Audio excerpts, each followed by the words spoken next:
中共在周三声称，如果美国众议院议长麦卡锡与蔡英文在美国会面，中共将所谓采取措施坚决回击。而美国白宫在周三回应，台湾总统过境美国合情合理，中共没有理由过度反应。This transit is consistent with our long-standing unofficial relationship with Taiwan, and it is consistent with the United States One China policy. There is no reason, none, for the Chinese to overreact here. 白宫还表示，自蔡英文上台以来，他已经6次过境美国，而中共不应该将其作为借口升级对台湾的动作。The People's Republic of China should not use this transit as a pretext to step up any aggressive activity around the Taiwan Strait. 而蔡英文也在周三启程前表示，不会屈服于中共的压力。要告诉全世界，民主的台湾坚定地捍卫自由民主价值。而根据暂定行程，蔡英文计划与麦卡锡等美国议员于下周在洛杉矶会面。新唐电视台记者陶明，美国白宫报道。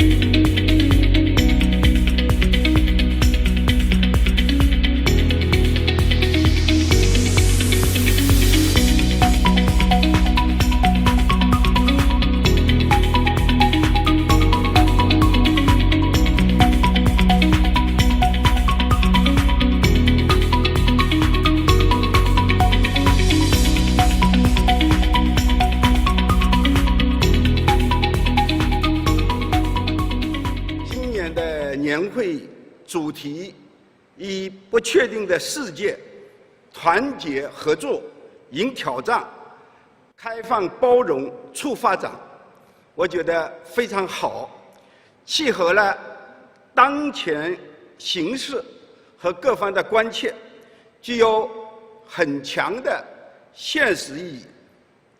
大家知道，当今世界变乱交织，人类社会面临了前所未有的挑战，不确定、不稳定、难预料，成为了常态。在这样一个充满不确定性的大变局中，大家迫切地希望能有更多、更强大的确定性力量，来推动我们这个世界朝着美好的未来前进。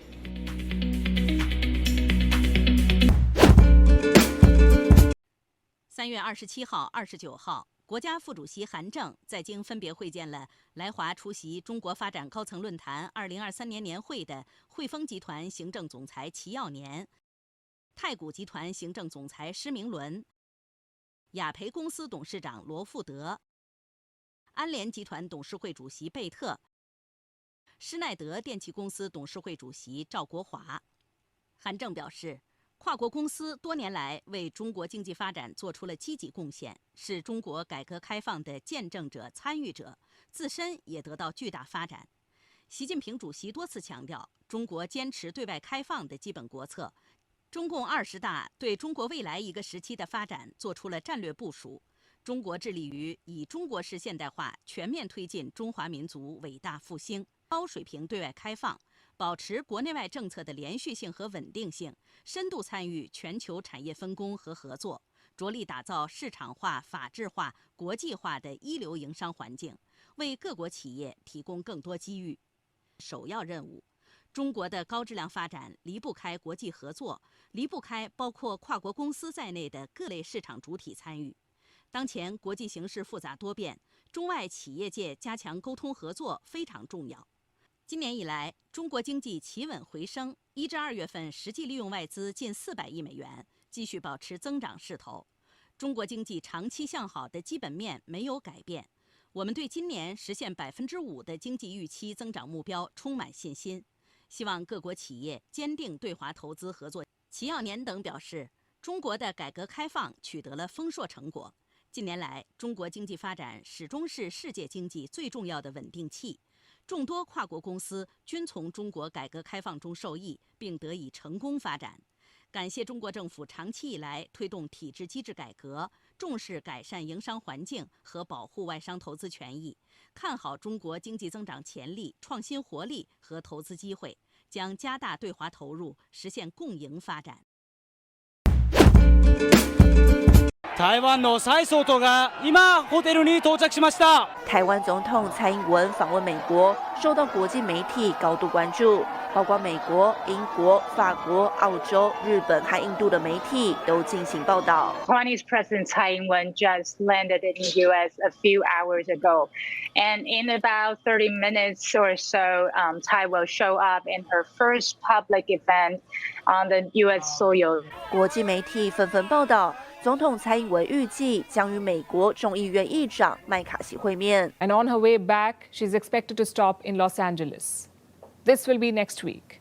And this stopover is what China is most upset about, because an important meeting could take place in the U.S. President Tsai is expected to meet Kevin McCarthy, the Speaker of the U.S. House of Representatives. 法国媒体也点出，台湾前任总统马英九和现任总统蔡英文的出访，形成强烈对比。This is a stark contrast. We have the former president of Taiwan, Ma Ying-jeou, in mainland China, and then we have the current incumbent president, Tsai Ing-wen, in the on American soil. So it's a huge contrast. I think this really highlights just how different these two different parties, these two different leaders view the current policy of China's exercises, China's foreign policy towards the island. 新唐人亚太电视张启麟综合报道。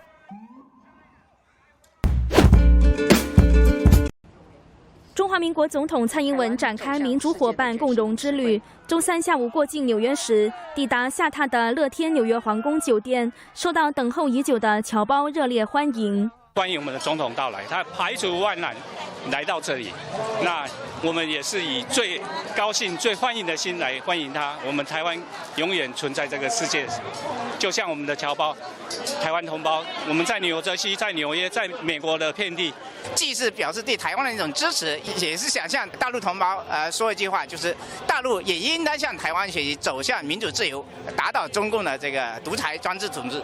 中华民国驻美代表萧美琴及美国在台协会新任主任罗森伯格登基迎接，这也是罗森伯格上任后首次跟蔡英文见面。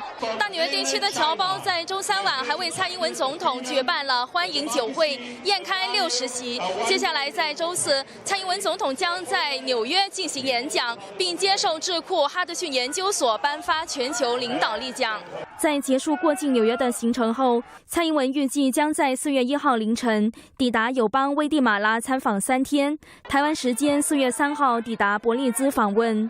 在回程中，蔡英文预计台湾时间4月5号上午抵达洛杉矶，外界预计他将在此会晤国会众议院议长麦卡锡等美国高层政要。他预计将在4月7号抵返台湾，这次的访问全程10天9夜。新唐人电视台记者柯婷婷上镜纽约采访报道。There were some talks of so-called the debt trap. There was also talk about so-called the green trap. But others suggest these are all rhetorical traps. So tell me more about exactly what you think, what is going on here? On the one hand, debt is, being concerned about debt is perfectly reasonable, but the term that was used was debt trap diplomacy, right? And so, there are scholars, one in particular that I've read quite a bit of, Deborah Brautigam, she basically looked into the cases in which the case was made, that you see that particular situation, that's debt trap diplomacy, and found that the facts that were used to make the case were just completely wrong.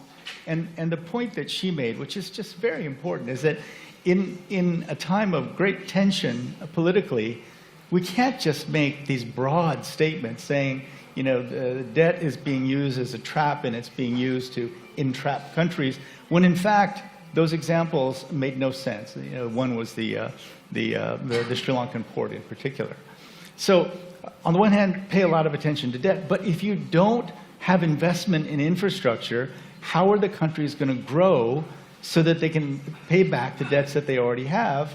and then provide a life for their people, lift people out of poverty. So I just think the name calling is too much. And just to put a firm point on it, as an Asian American who grew up at a time when there was plenty of racism against Asians living in the United States, I'm really worried about the tone of the dialogue right now that is moving against China. I don't think it's just about trade. I don't think it's just about politics. There's a tinge there that worries me. And the willingness of journalists in the United States to accept this notion of debt trap diplomacy without doing their research, without reading the writings of scholars at Johns Hopkins who said there's nothing there, that's worrisome. And I think that all of us Asian Americans have to stand up and say, look, it's fine to critique, it's fine to have a political position, all right, but you can't let this bleed over into this into what was a very ugly history of anti-Chinese sentiment for a long time.